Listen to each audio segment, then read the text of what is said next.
আসসালামু আলাইকুম। মালয়েশিয়ার কুয়ালালামপুরের পরিবেশ নষ্ট করতেছে প্রবাসীরা। এটা আমার কথা নয়, মালয়েশিয়ার গণমাধ্যমগুলোর দাবি হচ্ছে এইটা।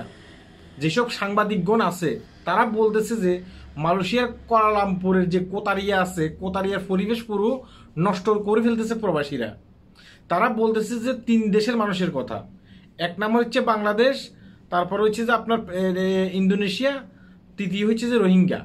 তারা বলতেছে যে রোহিঙ্গারা মানে ফান বিক্রি করে বাংলাদেশি সহ আর কয়েকটা কান্ট্রির মানুষগুলো সেখানে ফান খায়, ফান খেয়ে ফানের ফিক ওখানে সেখানে ফেলে দেয়। তারা বলতেছে যে মানে একবারে নোংরা করে ফেলতেছে তাদের শহরটাকে, মানে কুয়ালালামপুরটাকে। তারা তাদের গণমাধ্যমে এটা কিন্তু বারবার করে বলতেছে। শুধু এটা আজকের কথা নয়, বিভিন্ন মানে সময় কথাগুলো বলে আসছে, আজকেই কথাগুলো বলতেছে। এই কারণে কোতারিয়াতে, তারপরে মসজিদ জামেতে, এইসব জায়গাগুলোতে রেট বেশি দেয়। যেখানে একটা লোক যাবে একটা কোনো একটা কাজে, সেখানে রুমের সমস্ত লোক চলে যায়, যাই সেখানে আড্ডা মারে। এই কারণে সেখানে রেট বেশি চলে। আর এই জায়গাগুলোকে আসলে পুরো নোংরা করে ফেলছে। আপনি যদি কখনো মালয়েশিয়ার কুয়ালালামপুরের আপনি মানে ইয়েতে যান, এটাকে কি বলে, কোতারিয়াতে যান, আপনি সেটা দেখতে পাবেন।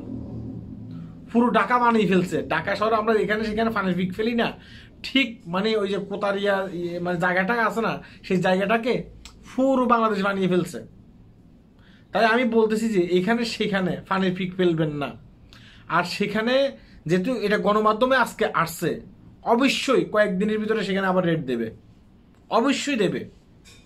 তাই ওখানে কম যাবেন এখন, মানে কোতারিয়াতে এখন কম যাবেন, আড্ডা কম মারবেন যদি আপনি একজন অবৈধ ব্যক্তি হয়ে থাকেন। আর বৈধ ব্যক্তি হইলেও সেখানে কিন্তু এখন নেওয়া যাওয়াটাই বেটার। আর সেখানে যাবেন, দেখবেন যে রেট দিয়া আপনাকে ধরে ফেলছে। পরবর্তী আপনার পাসপোর্ট ভিসা সব কিছু আছে, মানে ভিসা টিসা আছে, হয়তো পাসপোর্ট কোম্পানির কাছে বলবে যে তোমার কোম্পানির খবর দাও। কোম্পানি আসতে একটু লেট হলে 15 দিন পর্যন্ত আপনাকে জেলখানায় থাকতে হবে। এটা মালয়েশিয়ার রুলস। তাই এখন সেখানে আর যাবেন না। সেখানে যাওয়া মানে আপনি বিপদে পড়বেন। যেহেতু এটা গণমাধ্যমে আজকে আসছে, তাই তো আমি বলতেছি যে কয়েকদিনের ভিতরে রেট দেবে। যখনই আমি দেখছি যে মানে এইসব বিষয় নিয়ে গণমাধ্যমে লেখালেখি হচ্ছে, কোতারিয়ার বিষয় নিয়ে, তার কয়েকদিনের ভিতরে রেট দিয়ে ফেলতেছে। কারণ আমরা দীর্ঘদিন পর্যন্ত এখানে আসি তো, হ্যাঁ, মালয়েশিয়াতে আসি তো, আমরা জানি। এইখানে সেখানে ফানের ফিক ফেলতেছে, কয়জন ছাড়া 4-5 জন একসাথে বের হয়ে চলে যাচ্ছে, হ্যাঁ, আড্ডা মারতেছে। মনে হয় যে আমরা বাংলাদেশে আছি একটা মিনি। এরা তো মানে এটার নাম দিচ্ছে যে মিনি ঢাকা। মালয়েশিয়ার লোকে এটার নাম দিয়েছে মিনি ঢাকা। তারা বলতেছে যে আমরা যখন কোতারিয়াতে আসি কোনো একটা কাজে, আমাদের কাছে মনে হয় যে আমরা বিদেশে আসছি।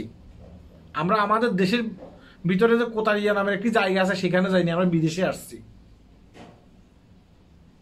তাই ওখানে যাবেন না। আর যেখানে সেখানে ফানের ফিক ফেলবেন না, বোতল ফেলবেন না, হ্যাঁ, এই জিনিসগুলো থেকে একটু বিরত থাকবেন। এটা আজকে মালয়েশিয়ার পত্রিকাতে আসছে। তার মানে কিছু দিনের ভিতরে ওখানে রেট দেবে। তাই বলতেছি ওখানে না যাওয়াটাই বেটার এখন। এটা একটা সতর্কমূলক ভিডিও।